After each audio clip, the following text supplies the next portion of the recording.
Na začetku priprav novo sezono se je v ponedeljkovem dopoldnevu v Ljudskem vrtu zbralo 26 nogometašev, manjkala sta reprezentanta Jojo Iličić in Pius Širvis in Tine Čuk, ki bo moral na operativni poseg kolena. Že takoj prvi dan na puno, 2 treninga, dopoldanski in popoldanski, vse z namenom, da bi se ekipa čim bolje pripravila na začetek sezone, kjer bosta glavna cilja povezana z naslovom državnega prvaka in seveda čim bolj uspešnim tekmovanjem v kvalifikacijah za Ligo Europa. Prvo najpomembneje, da so fantje prišli spočiti, predvsem mentalno, ker je glava, ko je glava spočita, je potem tudi telo lahko na nivoju, katere želimo.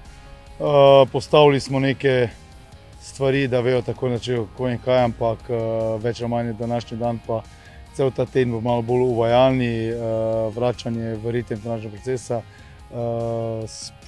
spet nekako povrniti v spomin principe, avtomatizme, tako da bomo v tem segmentu dvigovali proti zaključku tedna nivo in zahteve, potem pa seveda naprej.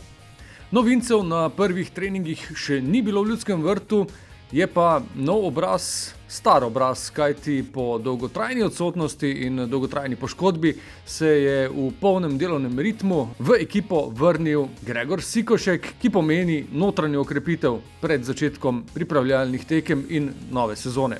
Zdaj nek nov začetek, sam komi čakam že, da se začnejo treningi, tekme.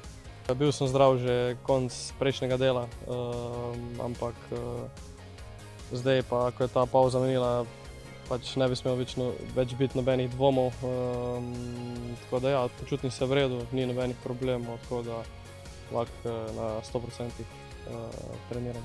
Prvi del priprav bo moštvo opravilo v Ljudskem vrtu, potem sledi selitev v tradicionalno bazo, pripravljalno bazo v Prekmurju. V tem času do prvega evropskega obračuna pa bo odigranih tudi kar nekaj pripravljalnih tekem, ki jih boste lahko spremljali na www.nkmaribor.com.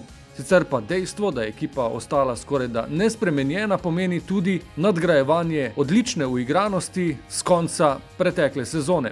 Ja vidim Maribor jako opasno ovu sezonu i trebamo da gledamo polako, korak po korak, ne predaleko da gledamo, ali vjerujem da ćemo sa radom i disciplinom koji smo već 6 mjeseci traje, da ćemo to i uspješno tako do kraja sezone to održati.